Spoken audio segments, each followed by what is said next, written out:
la vida del Hijo de Dios. Una lucha que no lo ganás con tu fuerza, que cuando lo querés hacer vos, fracasás.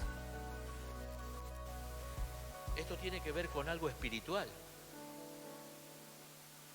Y que muchas veces tiene que ver con mi carne que me tira para abajo. Y que yo debo renunciar. El Señor nos invita a esto. Y sabe que el apóstol Pedro lo dice en un momento en donde la iglesia era perseguida. Y parece que en la premura, ¿no?, de esa persecución que la iglesia tenía, el apóstol Pedro también ve que por medio de esa persecución venía la purificación, pero también da algunas recomendaciones. Nosotros no podemos caer en el engaño de vivir una vida dual a lo que la palabra de Dios dice.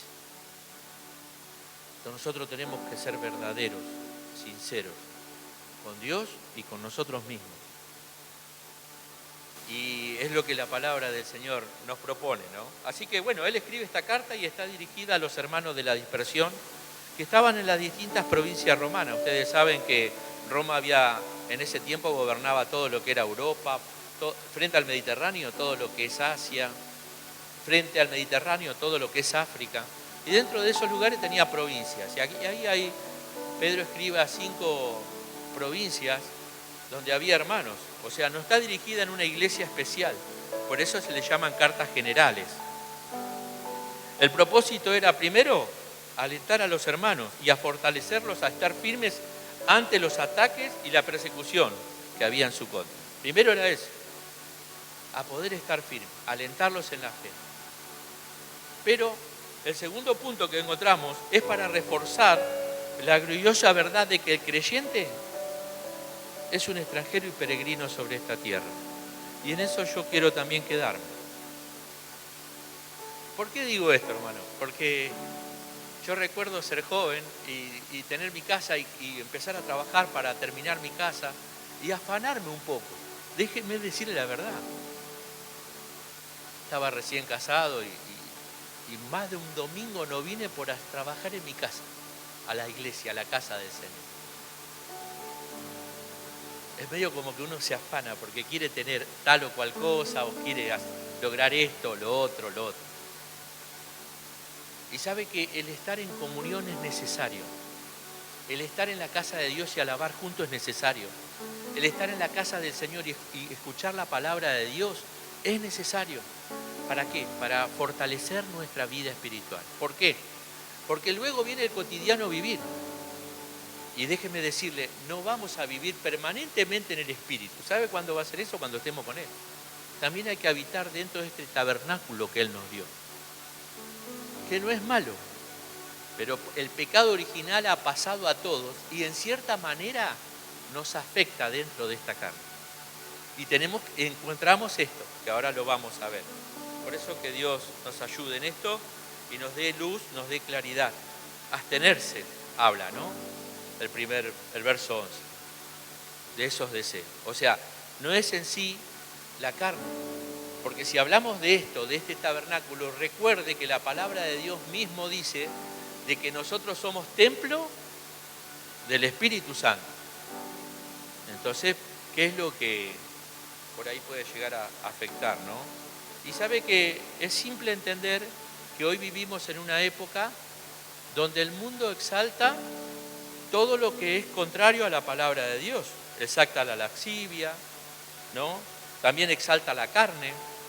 Hoy, ¿o no es así? Hay hombres y mujeres que pierden más tiempo en un gimnasio para poder verse bien y vender una imagen que muchas veces por dentro están huecos y vacíos. Que yo no digo que esté mal por ahí caminar, hacer ejercicio por un tema de salud. Pero querer vender una imagen que no tenemos habla de una insuficiencia interior que te la quiere llenar Cristo. Cristo llena esos vacíos. Entonces la gente exalta la carne, la lascivia es honrada, y nosotros podemos ver ahí, ¿no? La estima y el valor de una persona, así como su imagen con frecuencia, se ven determinada ¿en qué? por cuánto posee del mundo, por cuánto dinero tiene, cuánto puede disfrutar, por cuánto poder tiene, por cuánta recreación en placeres mundanos tiene, por cuánta fama tiene, por cuánta gente conquista cuando está frente a frente, aún en lo sexual, en todas estas cosas, ¿no? Entonces, uno ahí puede encontrar que la carne es exaltada y muchas veces la laxivia es honrada por el sistema que impera en este mundo. Pero nosotros somos hijos de Dios. No podemos tener esta manera de pensar menos de ser. Por eso el texto dice, ¿no? La palabra de Dios es clara, abstenerse de los deseos. ¿Por qué? Primer motivo, somos extranjeros y peregrinos. Qué bueno que es importante y entender que estamos de paz, que pronto volamos. Y que Dios, cuando nos salió al encuentro, salió para darnos vida. Y esa vida no consiste en la vida que vos naturalmente hoy tenés, que tu corazón late, sino en una vida espiritual que es eterna. Y esa vida eterna tiene que volver a su lugar, a ese hogar, al hogar que Él preparó. Es como, vi un ejemplo una vez en un video de un hermano que en un culto de jóvenes mostraba una soga larga. Nosotros tenemos una soga larga. Y la puntita estaba pintada de rojo, ¿no? Y resulta que él dice, la vida es esto, lo que está pintado de rojo es. Después todo esto es eternidad, ¿no? Es eternidad. Todo era muy largo. Claro, la eternidad no tiene fin. Y muchas veces al no tomar conciencia de esa realidad, es que nosotros pasamos a vivir la vida que a muchas veces, incluso cuando somos jóvenes, la vida nos parece larga. Fíjese, un chico quiere ser más grande. Cuando es más grande quiere ser joven, o quiere ser hombre, y resulta que después te alcanza la vejez y dice, ¡ay, cómo quiero ser chico! Al final, ¿somos así o no? Ahora, si nosotros no nos aferráramos a todo eso y entenderíamos la eternidad de Dios, nuestra vida viviría para agradar a Dios y hacer su voluntad. Porque entendemos que nuestra patria está en el cielo y que nosotros estamos de paso por esta tierra. Recordá esa palabra. El Señor traerá un temor reverente a tu corazón si esto lo puedes aplicar. Viví de ese modo, ¿no? Así que somos extranjeros y peregrinos. Segundo motivo, los deseos carnales luchan con nuestra alma. También eso lo dice el verso 11. Y el tercer motivo, los incrédulos, o sea, de acuerdo al verso 12, nos están observando. Qué lindo que es ver a personas que viven el genuino evangelio. Yo me crié en la iglesia, pero siendo pibe yo veía a otros hermanos, porque yo supe trabajar con hermanos que eran más grandes que yo, en una misma... Y yo pude ver en algunos de ellos vida, testimonio, que cuando le hicieron bromas pesadas nunca reaccionaron mal, ni siquiera le escuché decir una palabra torpe. Gobierno de Cristo. Y a mí me marcó, porque yo digo, hay una vida diferente, se puede vivir de una manera diferente.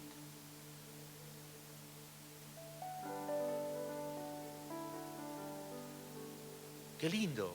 Y si yo, siendo un hijo de cristiano, criado en la iglesia, me marcó, imagínate a alguien que no conoce a Dios. Esto me hace acordar a mi abuelo, estaba a punto de separarse de mi abuela, pues se vivían peleando. Eso cuenta mi papá, él lloraba en el regazo de su papá y de su mamá y se echan la culpa, ¿vio? Porque los hijos pasan a ser rehenes de los padres. Pero un día él se fue lejos a visitar a un pariente y resulta que el pariente era cristiano. Y en la casa había una armonía y cuando se sentaron a la mesa oraron y el tipo dijo, ¿qué es esto? Estaba acostumbrado a vivir otra vida. Y entonces él le dice, no, yo voy a la iglesia, te invito, lo llevó, él se convirtió al Señor, nació de nuevo mi abuelo. Ya no hubo más separación, no hubo más pelea, ¿no? A mi abuela le costó 2 años rendirse al Señor, pero él fue transformado. Hay algo diferente, se puede. Cuando Cristo entra en el corazón, nosotros podemos poseer esa naturaleza. Qué bueno es saber y entender que somos extranjeros y peregrinos en esta tierra. La palabra extranjero del griego es paraikoi, que significa alguien que vive de paso o está exiliado. Y sabe que, el otro día vino un hermano misionero, el miércoles este que pasó o el anterior fue, el anterior. Y hablábamos con él porque él venía de estar en otro país y contaba que el embajador de Argentina en ese país, él fue a visitarlo por temas de papeleríos y el embajador le dijo, si vos tenés algún problema, el único lugar donde podés estar cubierto es acá, en la embajada. Vos sos un argentino acá, pero fuera de acá no hay, porque era extranjera. Y sabe que el Señor nos dio una condición legal en el orden espiritual cuando nacimos de nuevo. Es la nueva naturaleza en Cristo. Por eso dice, de modo que si alguno está en Cristo, nueva criatura es, las cosas viejas pasaron.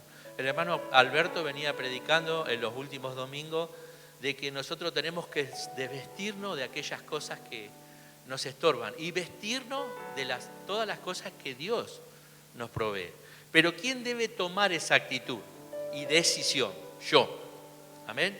Tú. Pero no es solo una cuestión de decisión, sino de una voluntad rendida al Espíritu. Porque con tu voluntad y con tu esfuerzo humano no vas a poder. Pero si vos estás rendido al Señor, eso es posible. Eso es posible. Así que nuestro hogar está ¿en dónde? Si sos extranjero y peregrino. En el cielo. Yo tenía un compañero, tenía una lucha grande, un hombre muy inteligente en la empresa. Él manejaba una maquinaria que era grande como todo esto. Nadie podía entrar, él de un gabinete manejaba toda esa maquinaria. Y resulta que la hermana de él era cristiana evangélica. Y él me decía, yo no puedo entender por qué dicen que son de otro mundo si andan acá como nosotros. Y se rompía, y yo le quería, no, si no nace de nuevo no lo va a entender. Y hermano, quiera Dios que todos los que estemos acá hayamos nacido de nuevo. Porque esto se aprende creyendo y experimentando a Dios en nuestro corazón. Esto rompe con la lógica humana. La Biblia dice que para el que cree todo lo es posible. Que sin fe es imposible agradar a Dios. Que todo aquel que se acerca crea que le hay. Entonces el Evangelio es para lo que el Espíritu Santo le ha revelado y le ha traído esa luz, no es para cualquiera, ¿no? Recuerde que es la figura de un forastero que está en un país durante un tiempo. No es residente permanente, no tiene derecho ni condición legal. Por eso veo que en Estados Unidos muchas veces hay personas que están ilegales y llega un momento que se tienen que volver o lo deportan, porque están en una condición ilegal. Esto desde los hermanos de Venezuela o mucha gente de países como lo que pasó con Venezuela emigraron por la condición que el país estaba viviendo, se vieron obligados a eso. Pero mientras que no hace todo el papelerío, que es un ilegal. Y sobre eso muchas veces abusan, ustedes saben, porque no tienen un derecho legal dentro del país. Pero nosotros somos extranjeros y peregrinos de esta tierra, porque tenemos una condición legal que es mucho más superior que lo que este mundo nos puede ofrecer.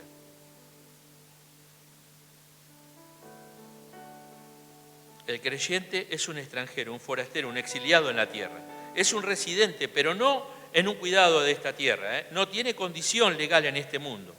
No debe seguir las normas y costumbres del mundo, porque el sistema que impera en el mundo va contrario a lo que Dios establece, porque este mundo está gobernado por el que no se nombra, ¿no? Todos sabemos. Por lo tanto, su condición legal está ¿en dónde? En el cielo. Por eso debe seguir las normas y costumbres de Dios. Por eso Dios vino de tal manera, dice, amó Dios al mundo que ha dado a su Hijo unigénito y nos dio ¿qué? Su palabra. Esta es la que nos plantea la condición legal de nuestro futuro y de nuestra eternidad. Las leyes del creyente son las leyes de Dios. Esto no significa que el creyente no obedezca las leyes de la nación a la cual o del lugar a donde va. Uno tiene que obedecer, la palabra de Dios nos enseña. Si el principio espiritual está en nosotros, déjeme decirle que cualquier cuestión legal para cumplir como hijo de Dios, siempre que no nos haga pecar contra Dios, la cumpliremos con más excelencia por la naturaleza que portamos en Él. Me hace acordar cuando me fui allá a Misiones, cuando cumplimos 25 años de casado, yo estaba a 38 kilómetros de la frontera. Entonces el compañero, que era un compañero de trabajo mío, que vivía ahí, me dice, vamos a pasar para el otro lado, a Foz de Iguazú. Y me llevó. Y cuando pasamos el puente, él puso baliza y paró el auto. Y viene y me dice, mirá, acá en Brasil, cuando vos ves 60 kilómetros o 80 kilómetros, vos tenés que respetar, porque te cobran multa y lo tenés que pagar en el peso de ellos y si no, no salís del país. Le digo, ¿por qué? No, porque a él le había pasado. Pero, y quizás, qué cosa, ¿no? Y de repente es porque no estás en tu país, te quedás preso si no pagás la multa. Hasta que no pagás no te dejan salir. Mirá vos. Digo, pero el Hijo de Dios está para respetar las normas. O sea, a mí me sorprendió. Primero digo, ¿qué será que pasó? Puso la baliza y frenamos. Era para decirme eso. Pero que Dios a nosotros, hermano, nos ayude en todo esto, ¿no? Las leyes y las normas de Dios acentúan el comportamiento perfecto, además del amor. Nosotros podemos cumplir y no nos pesa el hecho de cumplir. ¿Por qué? Porque somos hijos de Dios. Y el valor moral, ético, fuera del espiritual, lo pone el Señor. Y nos hace, o sea, tratamos de cumplir en todo lo que podamos. ¿Puede que una vez alguno se equivoque? Sí. Sí, te podés equivocar. A mí hablando de lo mismo, ¿no? Un día ahí en la plaza de Montegrande, iba por Dardo Rocha, es la que, sí, que después se hace Arana. Bueno, ahí en la estación yo doblé a la izquierda y estaba la policía ahí, me paró, me dice, usted no puede doblar. Ah, haga la multa, porque yo doblé, me hizo la multa y la pagué. Pero estuve consciente que me equivoqué, no lo volví a hacer más. Claro, pero puede pasar que sí, pero qué bueno es reconocerse, qué bueno es no llegar a la coima, cuidado con eso. Tengamos cuidado. Por todo esto, el creyente debe abstenerse de los deseos de la carne, pues dichos deseos, ¿de quién son? Del mundo. Y Dios quiere que yo siga sus leyes. ¿Para qué? Para mi bien, para tu bien. Él es como esa mamá que tiene un nene de 3 años que no le quiere obedecer, que le cuestiona todo, que la mamá le quiere dar de comer comida que son saludables para él, pero él lo único que quiere es palito, chisito, salchichita, toda la cháchara, ¿no? Ahora, ¿quién puede ver por la salud del hijo? La madre. Y en base a eso, la madre modifica esa alimentación, porque la madre ve el futuro para el bien de su hijo, que es alimentándose de tal forma. Bueno, Dios es lo mismo.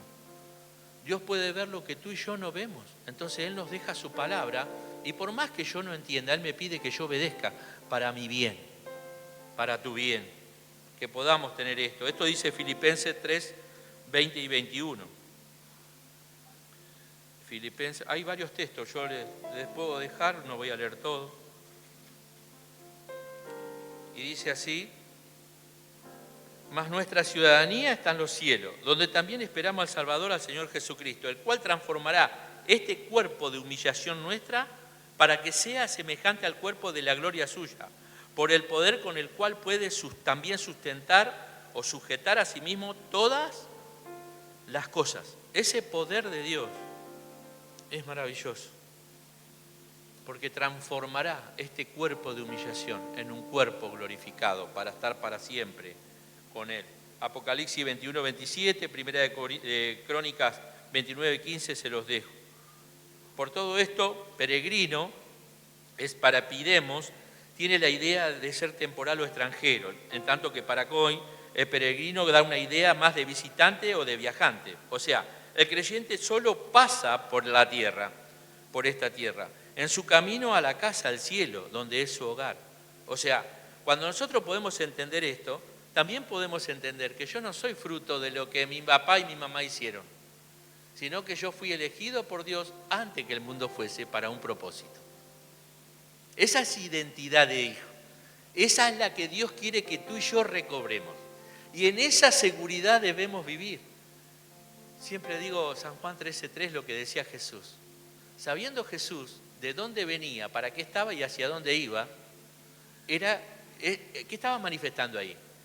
Vivía en esa seguridad por la identidad. Y si sos hijo, esa identidad tiene que estar perpetuo en tu ser. Soy un hijo de Dios, comprado por la sangre de Cristo. No hay otra cosa mayor. Por todo esto, peregrino, bueno, como dijimos, o sea, el creyente solo pasa por esta tierra, como dije, ¿no? En ese camino hacia el cielo, donde es que su hogar vive con una conciencia de hogar y sus pensamientos están ¿dónde? En ese hogar en el que el Señor nos tiene prometido. Ahora, nosotros debemos advertir qué significa esto en cuanto al mundo concierne, ¿no? El creyente no se entremezcla con las cosas que no lo edifican espiritualmente, o sea, con las cosas del mundo y sus asuntos. ¿Por qué? Porque su costumbre, estilo de vida, vienen del cielo, por la naturaleza que nosotros portamos y nacemos de nuevo. No practican la costumbre, el estilo de vida en la tierra, sino lo del cielo. ¿Se acuerda que el libro de Hebreos 11 dice una palabra hermosa? Que lo leyó Juancito el día miércoles que yo vine, que compartió una palabra tan hermosa. 11:9.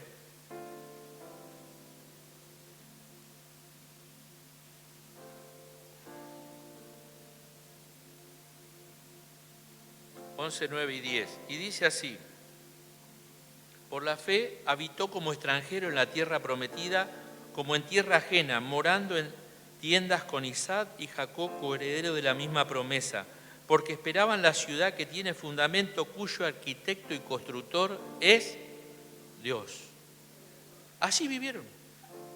Y todos ellos fueron ejemplo, por eso están acá, la columna de los hombres de la fe. Nosotros tenemos que vivir como tal. ¿Necesitas ver para creer? Déjame decirte, tu fe no es genuina. Porque la fe que Dios regala, cree, por más que no vea. La pregunta es, ¿por qué cree? Puede decir alguno nuevo que está por primera vez. Porque ha experimentado algo en su corazón, que le trae convicción y no necesita. Y esto es importante. Hebreos también, 11, 13 al 16, dice: conforme a la fe murieron todo esto sin haber recibido lo prometido, sino mirándolo de lejos y creyéndolo y saludándolos y creyendo que eran extranjeros y peregrinos sobre la tierra. Porque lo que estos dicen claramente dan a entender que buscan una patria. Pues si hubiesen estado pensando en aquella de donde salieron, ciertamente tenían tiempo de volver. Pero anhelaban una mejor, esto es celestial. Por lo cual Dios no se avergüenza de llamarse Dios de ellos, porque les ha preparado una ciudad. Mi pregunta en esta mañana es: ¿vos crees que Dios no se avergüenza de llamarse Dios tuyo? ¿Cómo estás respondiendo a ese llamado de fe? ¿Tenés plena convicción? ¿Tenés identidad? ¿Cuáles son las cosas que te están estorbando, te están atando, para que te pueda manejar como un verdadero hijo de Dios, ¿no? La cuestión es esta: la carne es tan fuerte que con frecuencia evita que hagamos lo que deberíamos hacer como hijo de Dios. ¿Cuántas veces tomamos decisiones equivocadas? Y yo no digo que usted lo haga con mala intención. Al contrario, usted cree que está haciendo un bien y muchas veces no le sale bien. A veces se trata de dependencia de Él, de poner en todo. Me alegra escuchar a veces hermanos que no quiero nombrar, que ellos se levantan a la mañana y oran a Dios y le dicen: Señor, te entrego mi día, mis cosas. ¿Sabe que cuando uno lo hace de verdadero corazón, el Espíritu de Dios sensibiliza nuestro espíritu para hacer su voluntad? El Señor quiere que podamos alcanzar esto.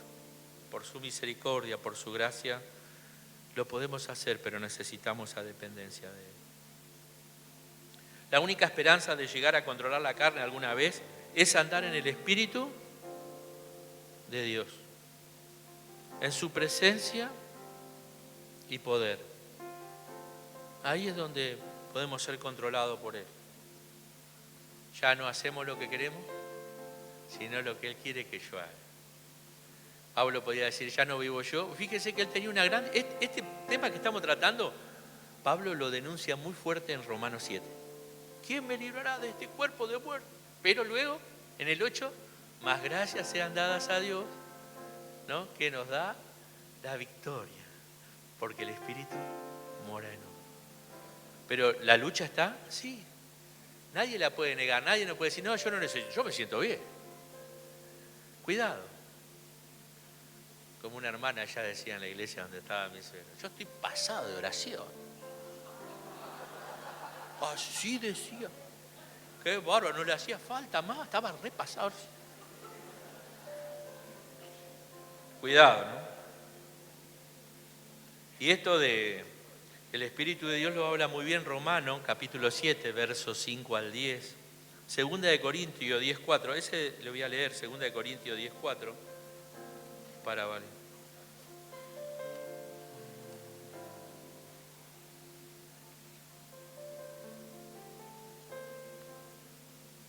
Dice, y todos bebieron la misma bebida espiritual, porque bebían de la roca espiritual que los seguía, y la roca era Cristo. O sea, si sos hijo, cuando vos te convertiste al Señor, ¿qué hizo el Señor? Te introdujo, ese es el primer bautismo, en el cuerpo de Cristo, que es la iglesia.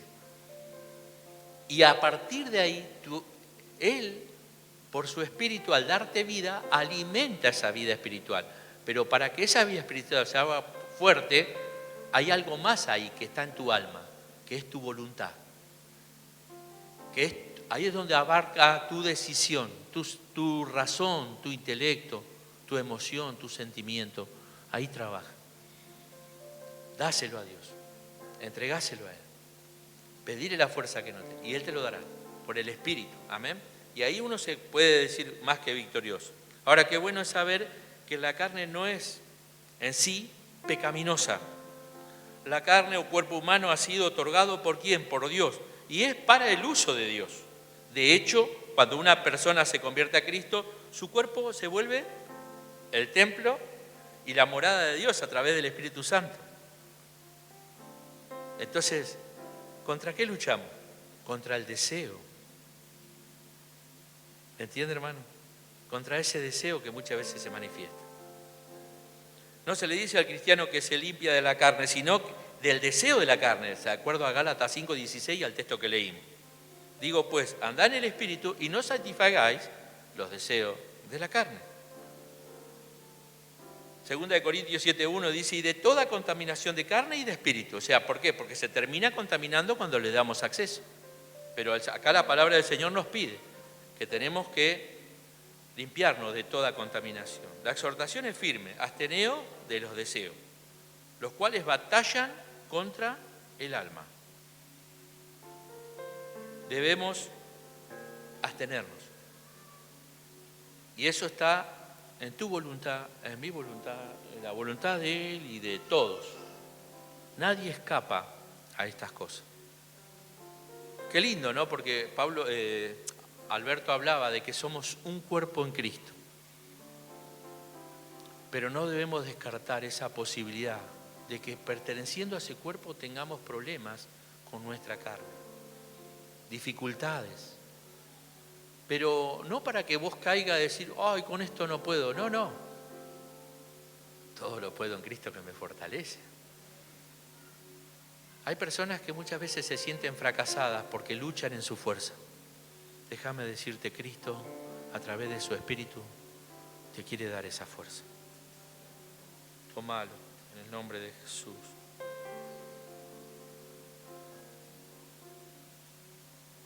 ¿Sabe que Cuando uno no se abstiene y cae en los deseos, a uno le hace un daño muy, muy grande, ¿eh? Por eso hay que luchar contra esto, ¿no? ¿Por qué? Porque ese daño muchas veces esclaviza, debilita la libertad del alma. Ellas también perturban y con frecuencia destruyen la paz y la seguridad del alma. Perdemos la comunión con Dios. Empezamos a tener actitudes errantes porque estamos saliendo de esa identidad que hemos encontrado en Cristo. También los deseos de la carne obstaculizan nuestro crecimiento. Los deseos de la carne destinan el alma a la derrota, a la ruptura y finalmente a la separación eterna de Dios. Sabe que el enemigo de una u otra forma siempre va a atacar. Recuerden esto. Cuando naciste de nuevo, Dios, Él es tu creador y Él fue a tu espíritu para darte vida. Satanás no puede hacer eso. Pero ¿sabe por dónde te va? Por el sistema que impera en el mundo. Porque Él es el enemigo y Él maneja, primero, por el sistema y por tu carne, para luego ahogar tu alma y apagar lo que el Señor ha hecho nacer un día en ti. Contra eso estamos luchando. Cuidado, porque acá estamos hablando de eternidad. Mateo 5:29.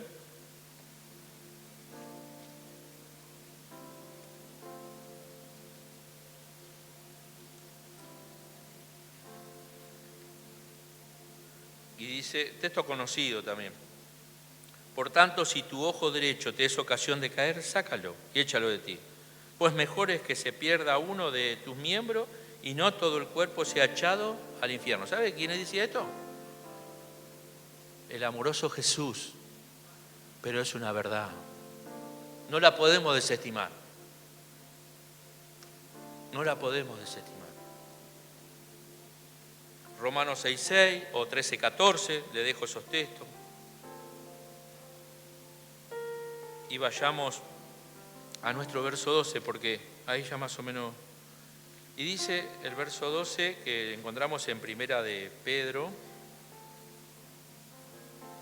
manteniendo buena vuestra manera de vivir entre los gentiles. Hay una forma.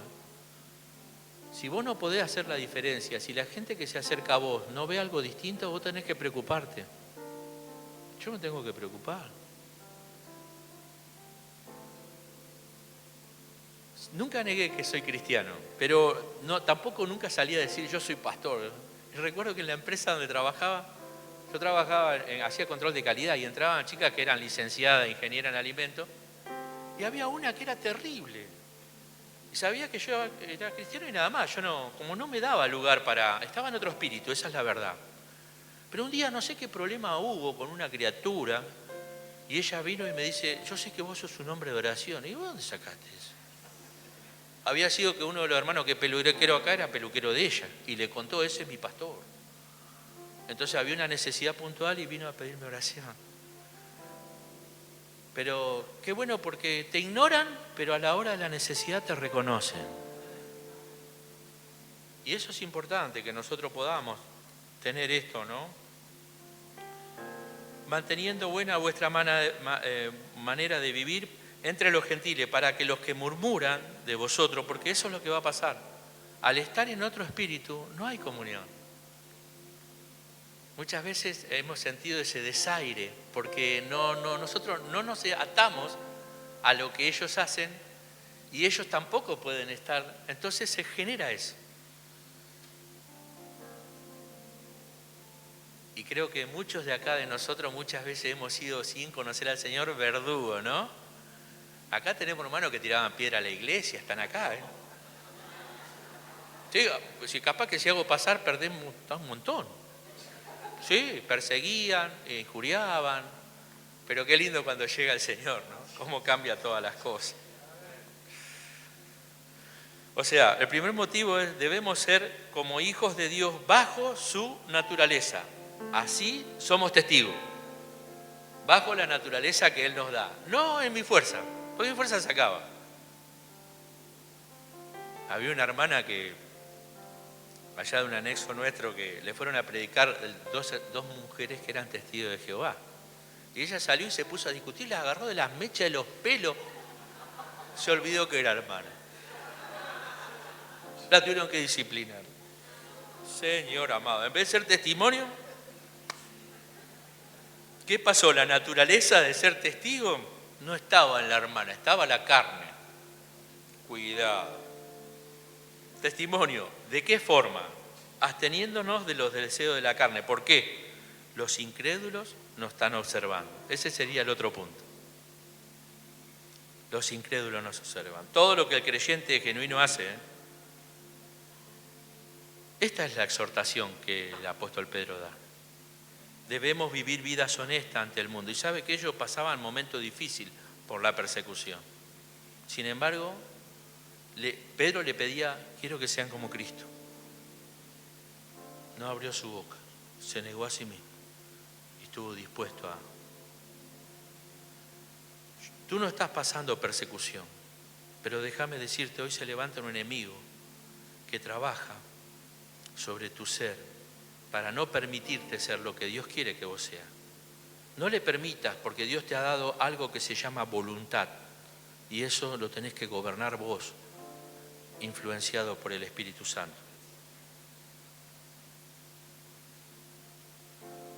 ¿Por qué? Porque el mundo observa al creyente genuino a fin de ¿qué? De ver si realmente vive lo que profesa.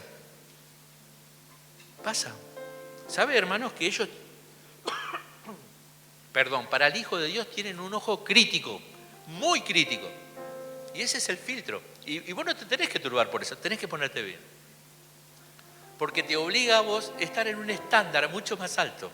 Y estando en ese estándar agradás a Dios. Recuerdo que Horacio y tenía un compañero, Víctor Torres se llamaba, un chico que se formó con nosotros, entramos jovencitos a la empresa los tres. Y resulta que él nos vio a nosotros. Pero un día apareció uno que predicaba todo, pero iba a la sala de comedor, fumadores ahí. Fumaba como un escuerzo. Y con ese mismo aprendía otro, pero después predicaba. Y me acuerdo que él se acercó y dice, mirá, yo acepto que vos, que Horacio me hable, pero este lo sacó carpiendo. No, ¿vos quién sos? Vos no podés con eso, ¿de qué me está hablando? Vio como, por ahí no nos damos cuenta, pero tiene un peso. Y estoy hablando de algo así, ¿no? Lo mismo que la sinceridad. Un día Horacio encontró a un compañero, se le cayó el sueldo. Y resulta que alguien, y él cuando fue le dice, para ver si era verdad, ¿cuánto era tanto? Sí, acá está, toma. Y a partir de ahí se hizo un amigo. ¿Se da cuenta? No tenía nada que ocultar, al contrario. Qué bueno, ¿no? Por medio del ejemplo, nosotros debemos hacerlo. Debemos vivir vidas honestas ante el mundo, siempre absteniéndonos de los pecados de la carne. ¿Por qué? Porque el mundo observa al creyente a fin de ver si realmente vive lo que profesa decir. Por todo esto debemos vivir vidas que no tienen culpa. ¿Por qué? Porque nosotros en Cristo hemos sido perdonados y somos justificados. Pero para que nuestra conciencia esté libre, nosotros tenemos esa dependencia de Él. ¿Por qué? Porque siempre estamos faltantes y debemos ir a nuestro Señor. Dependencia. Dependencia. Es importante. Nosotros todos sabemos que el que no es hijo de Dios está en el espíritu del mundo. Y bajo este espíritu hablan mal de los creyentes, como dije, bromean, burlan, ridiculizan, persiguen a los creyentes cada vez que pueden. Ahora nosotros como hijos de Dios nunca debemos darle al mundo la oportunidad de acusarnos fraudulentamente, ¿no? O sea, siempre tenemos que guardar el testimonio. Y si hablan cosas en contra de nosotros mintiendo, sabemos que el Señor lo tiene presente. Y solo esto se logra con una vida honesta delante de Dios. Yo estoy bien con Dios, ese Dios me da seguridad. Y Él es mi defensor. Segundo motivo es porque todos los incrédulos deben tener una oportunidad de ser salvos. Y sabe que viendo tu testimonio, así como la vida de algunos hermanos me marcaron a mí, déjame decirte, tu vida puede marcar la vida de otro. Y quizás no le prediques en palabra, pero con hechos sí. Y algún día, ¿cuántos hermanos glorifican a Dios porque se han enterado de determinadas personas o han conocido determinadas personas que en cierta forma han influenciado sobre su vida por su testimonio? Ahora, si vivimos vidas deshonestas y carnales y vamos en contra de lo que proclamamos y defendemos, entonces los incrédulos sabrán que somos ¿qué? Hipócritas, como Jesús le dijo a los fariseos. Iban a la iglesia pero no vivían. ¿Cómo le dijo el Señor? Sepulcros. O sea, por fuera era pura apariencia, pero por dentro estaban podridos. Si somos así, ellos no se sentirán atraídos hacia Cristo. Qué feo, ¿no? Por lo tanto, nosotros debemos vivir para Cristo y hacer obras, buenas obras, como nos enseña la palabra de Dios. Cuando los incrédulos vean esas vidas justas, esas buenas obras, experimentarán el día de su visitación. Dios vendrá a ellos. Amén. Ténganlo presente. Tu vida es muy importante. ¿De qué manera estás viviendo? El día de visitación es cuando el hombre es visitado por Dios. ¿Para qué? Para traerle arrepentimiento y salvación. Entonces, ahí puede decir, pero aquel loco tenía razón. Para él era loco, pero ahora que la luz le resplandeció, ¿y qué hace? Se goza y glorifica a Dios, porque se puede. Amén. Se puede. La pregunta es, ¿vivís como extranjero y peregrino en este tiempo, en esta tierra? ¿Entendés que sos eso? ¿Tenés la convicción en tu espíritu y en tu corazón que tu ciudadanía está en el cielo y que ese derecho legal lo tenés allá? Primero, ante que todo. Si es así, también es porque vivís absteniéndote de los deseos de la carne. Solo así manifestaremos buenas obras. ¿Para qué? Para que los incrédulos crean, se arrepientan y glorifiquen a Dios. Amén. Vamos a orar, vamos a estar de pie.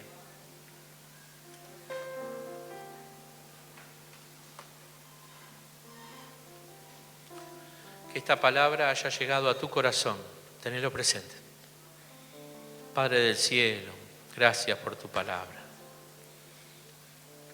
Gracias porque tú nos hablas, nos desafías como hijos tuyos. Para que no solo digamos que tenemos una identidad en ti, sino que sea a través de una realidad que vivimos dentro de nuestro espíritu y de nuestra alma. Señor, sabemos que muchas veces batallamos contra los deseos de la carne, pero hoy te pertenecemos a ti, donde hemos decidido morir para este mundo y vivir para ti. Te necesitamos, Espíritu, que nos asistas, que nos limpie, que cada día nos amonestes, que despierte nuestro espíritu para hacernos ver la necesidad que tenemos de ti y la necesidad que este mundo tiene de ti, donde ya no podamos callar lo que por gracia hemos recibido, donde tu espíritu se revela por fe y para fe. Vivimos por fe para ti, Padre. Gracias te doy por esta oportunidad. Gracias te doy por la palabra. Gracias te doy por la vida de Pedro, que a pesar de todos sus errores, cuando él fue lleno del Espíritu Santo, su vida cambió. Y a partir de ahí empezó a entender el propósito por su vida. Yo te pido, Padre del cielo, que hoy tu palabra abunde en nuestro corazón. Que tu Espíritu, Señor, venga y nos amoneste de aquellas cosas de las cuales nosotros debemos hacer. Gracias te doy por esta oportunidad. Permite que la palabra compartida esté en el corazón de todos mis hermanos, que la puedan llevar y poner por práctica para el beneficio de su alma. Te amamos, Señor, te bendecimos y te decimos que sin ti nada somos, que dependemos de ti. Espíritu Santo, acompáñanos en todo lo que hagamos, te podamos agradar a ti. Gracias, Jesús.